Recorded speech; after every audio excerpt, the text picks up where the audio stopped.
خطبہ سے پہلے یہ بات ستاتی ہے کہ وقت بہت کم دیا گیا ہے۔ اب حضرات یہ بات صحیح ہے، اور میں حضور والا بڑی معذرت کے ساتھ میں آپ سے معافی چاہتا ہوں۔ سنا کہ آپ انصاف کرتے ہیں اور اکثر لوگوں کو معاف کرتے ہیں۔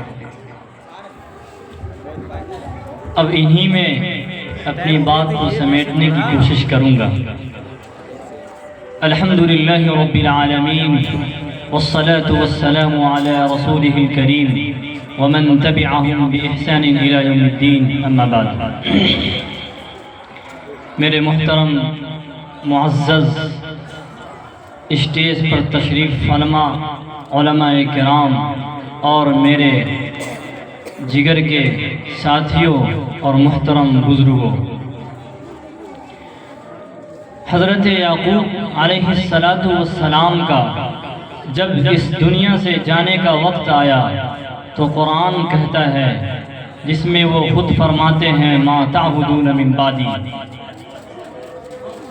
جب حضرت یعقوب علیہ السلام اس دنیا سے جانے لگے تو اس وقت اپنے بیٹوں سے کہا، اے میرے بیٹو ما تعبدون من بعدی، میرے بعد تم لوگ کس کی عبادت کرو گے؟ کہیں شرک میں تو مبتلا نہیں ہو جاؤ گے؟ حضرت یعقوب علیہ السلام کو یہ بات کہنے کی کیوں ضرورت پیش آئی جبکہ ان کا خاندان پورا نبیوں کا تھا؟ میرے بھائیوں، جس وقت ان کی وفات اس دنیا سے ہوئی اس وقت وہ مصر میں تھے، اور مصر میں شرک کی تمام صورتیں موجود تھی، اس لیے یہ بات انہیں ستا رہی تھی کہ یہ شرک کہیں ہمارے نسلوں کو ڈبو نہ لے جاوے، اس لیے یہ بات ستا رہی تھی۔ آج اس ملک میں بھی شرک کی بہت ساری صورتیں پائی جاتی ہیں۔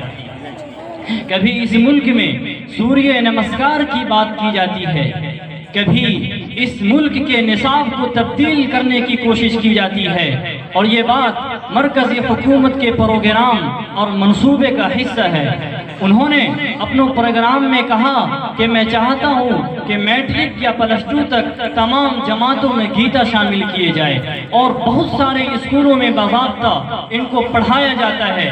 آرٹ کے ذریعہ فنون، لطیفہ کے ذریعہ فلموں اور میڈیا کے ذریعہ مسلمانوں کو شرک سے مانوس کرنے کی کوشش کی جاتی ہے، اور کہا جاتا ہے کہ ہمارے آباء و اجداد کا دور، ہمارے پرکھوں کا دور بڑی ترقی کا دور تھا۔ آج پلاسٹک سرجری ہوتی ہے، ران کا گوشت کاٹ کر انسان کے رخسار اور گال پر لگایا جاتا ہے جبکہ اس کا جسم جل جاوے، لیکن جب آپ کے چھوٹے اور معصوم بچے اسکولوں میں پڑھتے ہیں اور ان کے سامنے یہ بات پیش کی جاتی ہے کہ تم اسکولوں میں سرسوتی دیوی پر، لیکن جب اس کے سامنے یہ بات پیش کی جاتی ہے تو آپ یقین جانیں ان کے ذہن کی سادہ تختی پر شرک کا ایک نقش ثبت کرنے کی کوشش کی جاتی ہے۔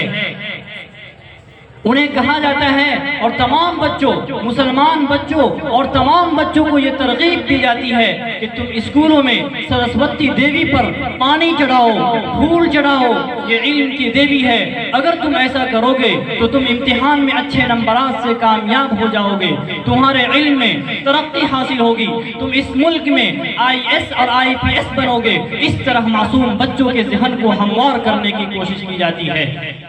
میرے عزیز بھائیوں، آپ اس کو معمولی بات نہ سمجھیں۔ آج صرف اعمال کے بگاڑ کا مسئلہ نہیں ہے، مسئلہ آج ہمارے عقیدے اور ایمان کے تحفظ کے خطرے کا ہے۔ سن 1857 عیسوی میں جب اس ملک میں برٹش آئے اور انہوں نے صرف اپنا اقتدار قائم نہیں کیا بلکہ انہوں نے اس ملک میں لوگوں کا مذہب تبدیل کرنا چاہا۔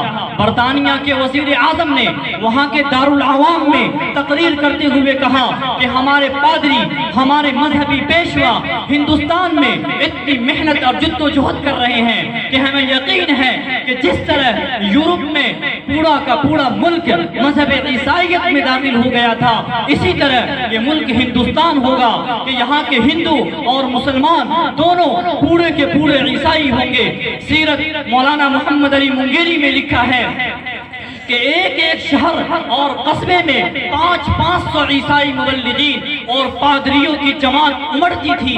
شدید تحریک شروع ہوئی, مسلمانوں کو ہندو مذہب کی طرف لانے کی کوشش کی گئی. پنجاب سے ایک مرد قذاب کو کھڑا کیا گیا کہ وہ رسول اللہ صلی اللہ علیہ وسلم کے مقابلے میں نبوت کا دعویٰ کرے.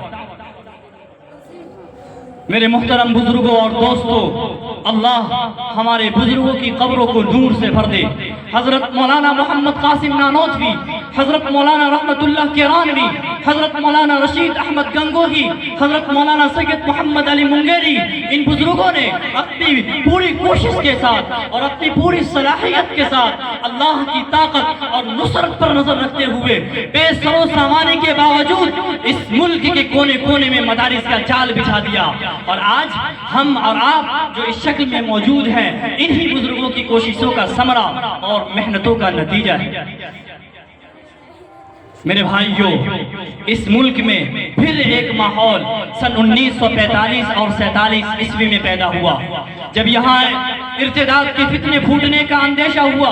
دہلی اور پنجاب کے علاقے میں کہیں جبرن اور کہیں جہالت کی وجہ سے مسلمانوں کی بڑی تعداد مرتد ہو گئی. اس وقت اللہ تعالیٰ نے داعی اسلام حضرت مولانا محمد الیاس صاحب رحمت اللہ علیہ کو کھڑا کیا. انہوں نے پوری کوشش کے ساتھ اس فتنہ کا مقابلہ کیا. اسی طرح چمپارن کے علاقے صوبہ بہار میں حضرت مولانا محمد ابو المحاسن سجاد صاحب رحمت اللہ علیہ کو اس فتنہ, حضرت محمد سجاد صاحب رحمت اللہ علیہ نے اس فتنہ ارتداد کا بڑی قوت کے ساتھ ڈٹ کر مقابلہ کیا. ایسا لگتا تھا کہ پورا کا پورا ملک مرتد ہو جائے گا, لیکن اللہ نے ہماری مدد کی اور ان بزرگوں کی کوششوں سے اور ان کی نانا نیم شبی کی وجہ سے اللہ نے ہم کو اور آپ کو دین پر قائم رکھا ہے.